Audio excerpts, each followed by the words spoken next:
There was a time when no one doubted that the Bible came from God, but now it's often criticised as just a very old human document, unreliable, without authority, and irrelevant.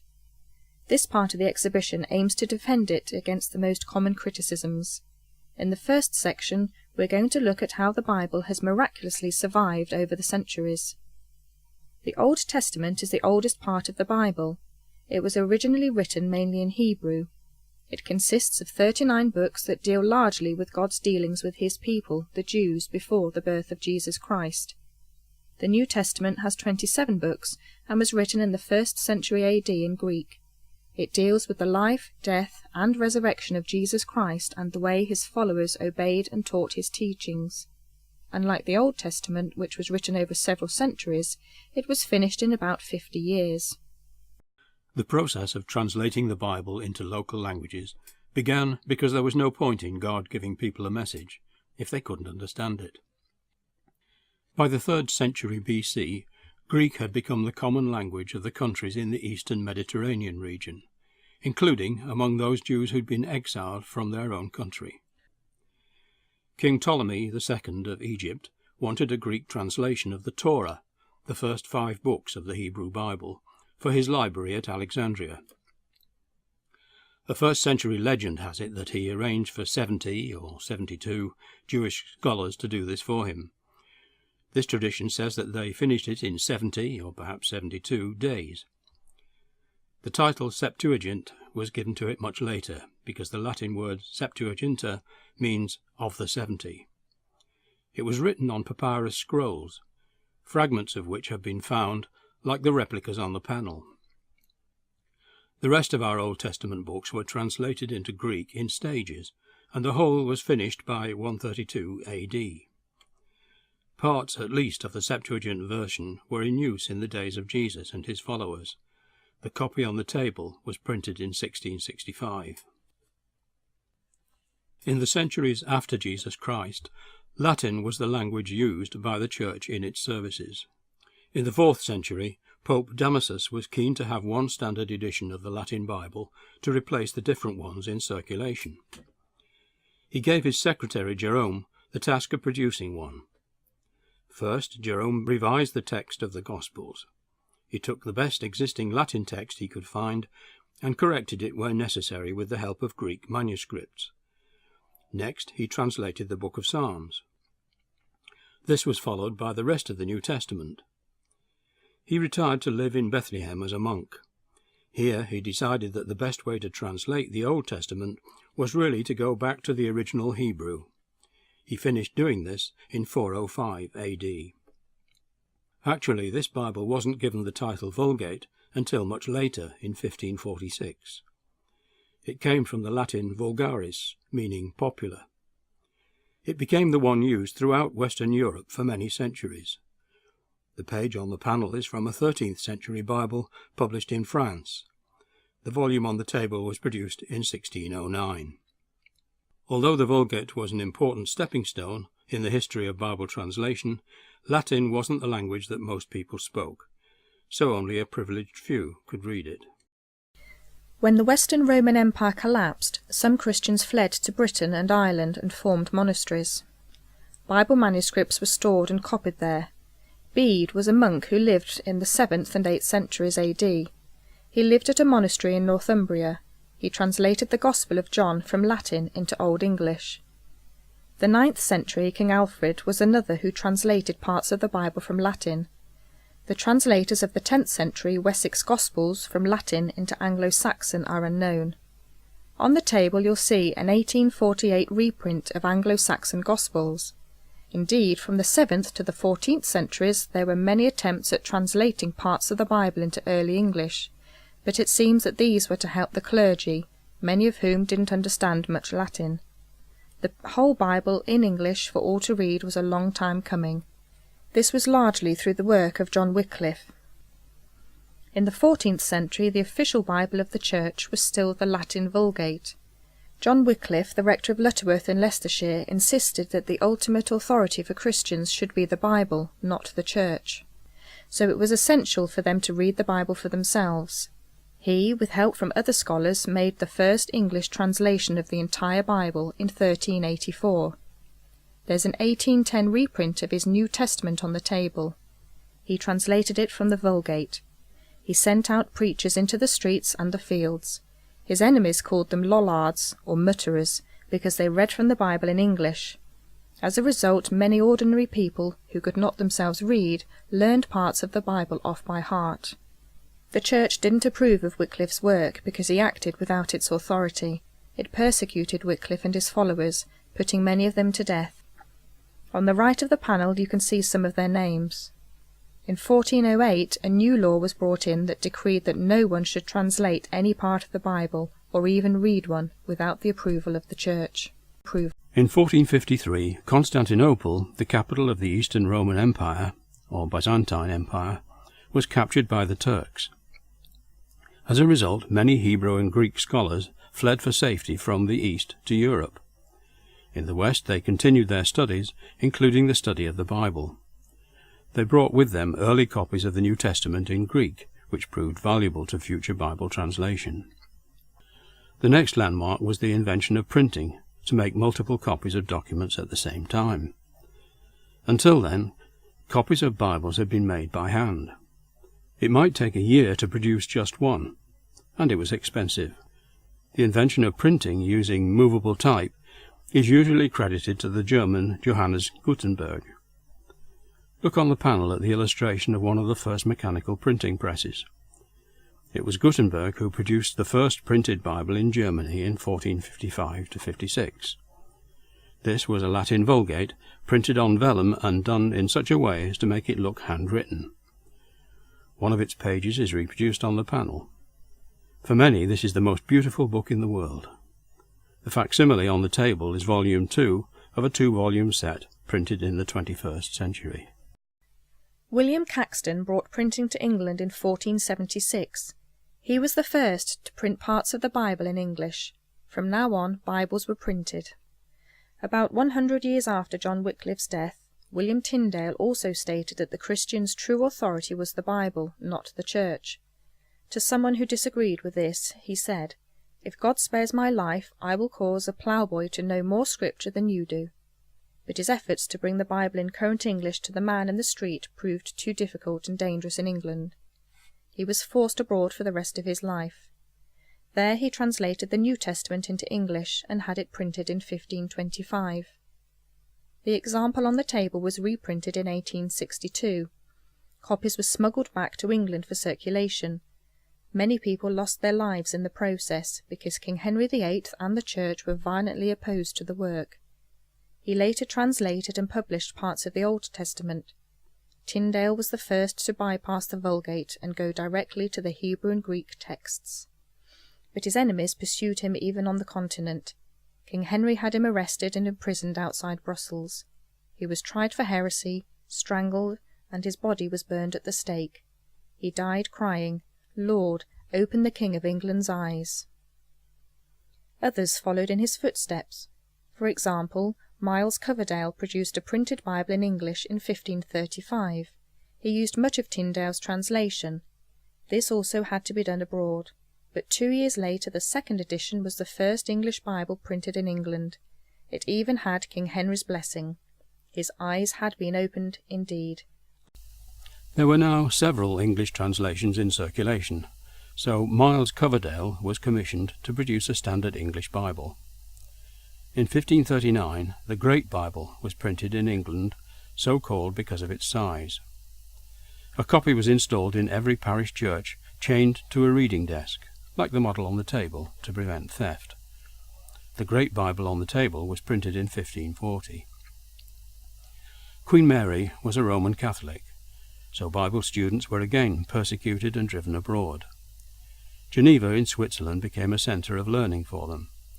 It was there that William Whittingham and others produced another translation in 1560, the Geneva Bible. The copy on the table was produced in 1599. It's often called the Breeches Bible, because it says that Adam and Eve made themselves breeches. Although it was printed in Switzerland, it became more popular back in England than the Great Bible. It was portable, affordable, and could therefore be read at home. It's remarkable for a number of firsts. It was the first to be printed in Roman type as opposed to the black letter type that looks like handwriting. It was the first to be divided into chapters and verses all the way through. It was also the first to indicate in italics those words that the translators thought necessary to add to produce good English.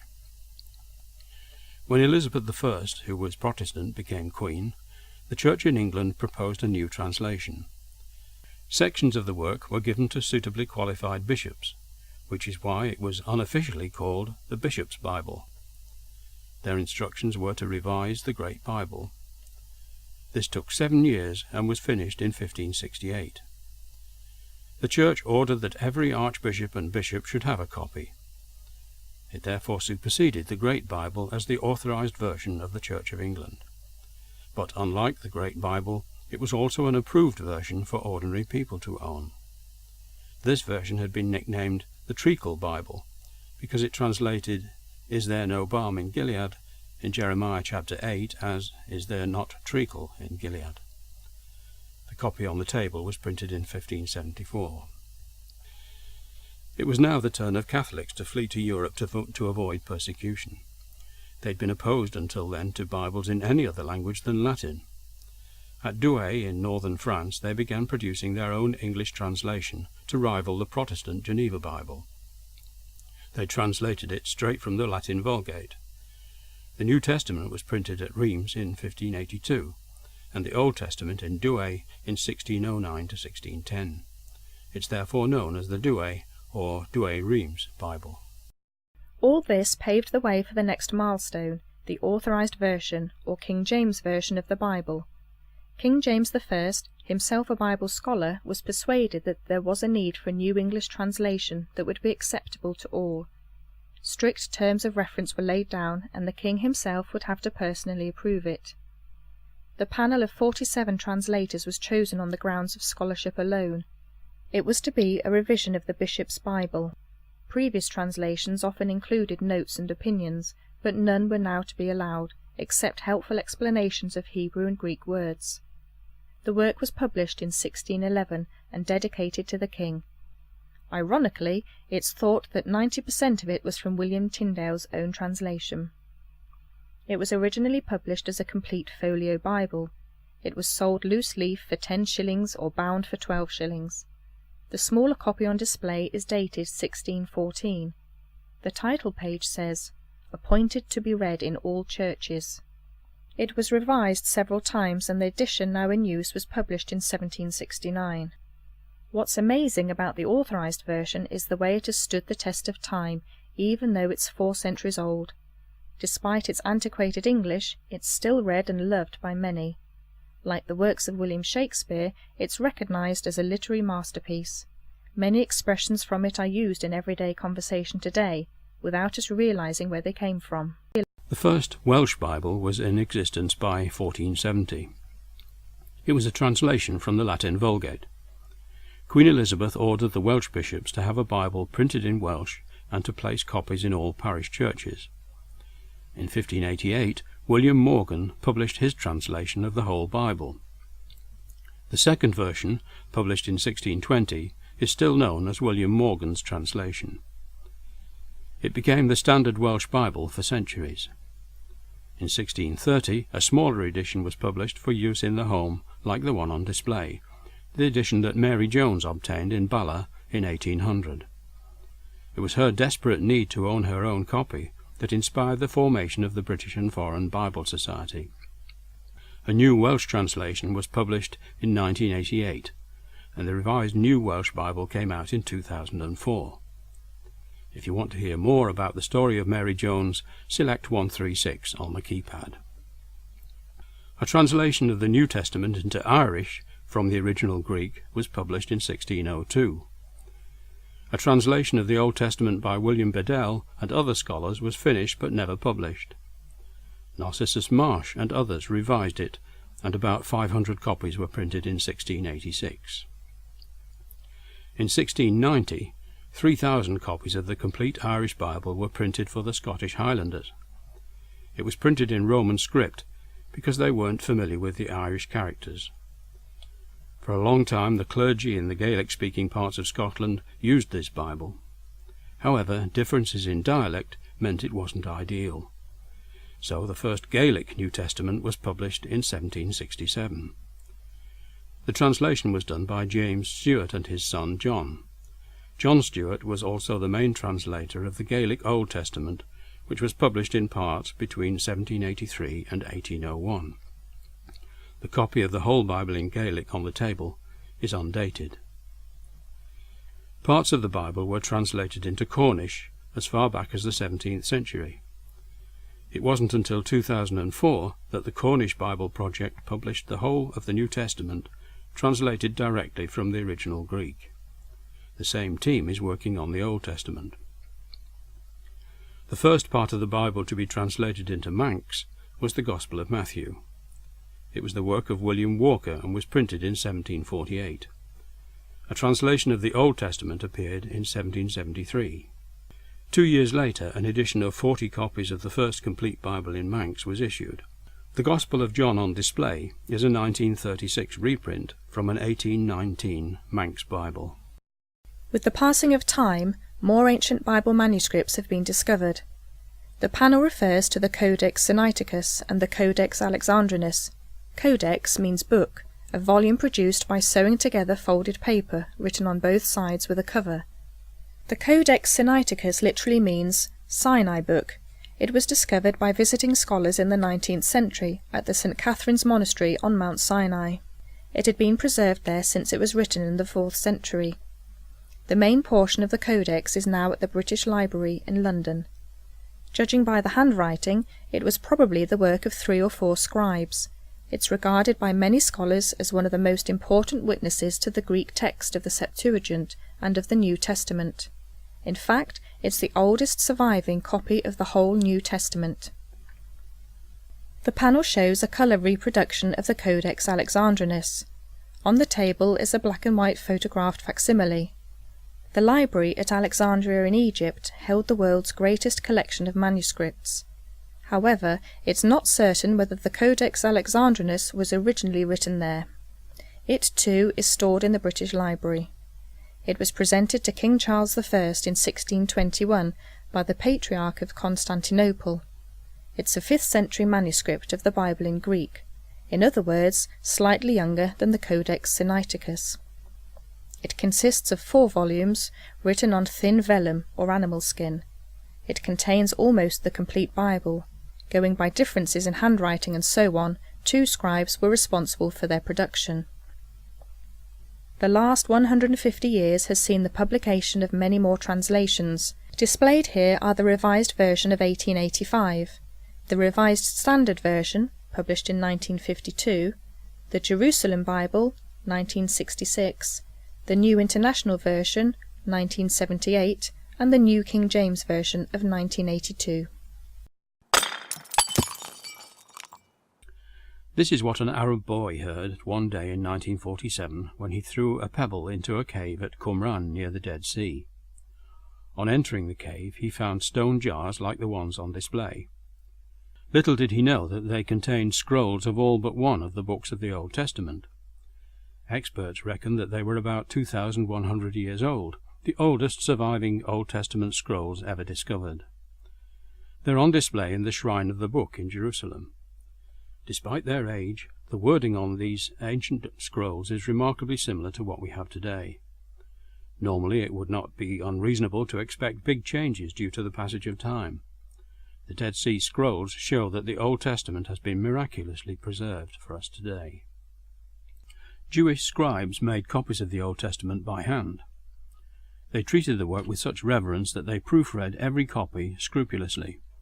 If they found a mistake, the whole page would be discarded and they would have to start again.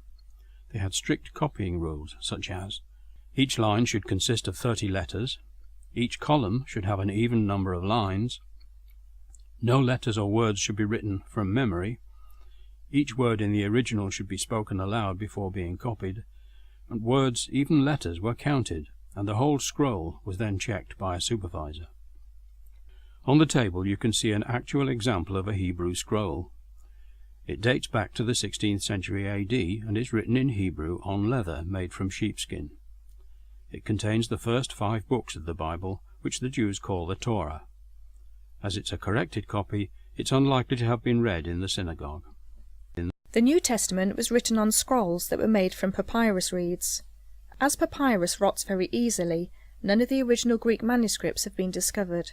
However, a large number of fragments have survived, meaning there are far more ancient copies of the New Testament than of any other classical book, and it was quoted so many times in other ancient writings we could actually compile the New Testament from those quotations alone.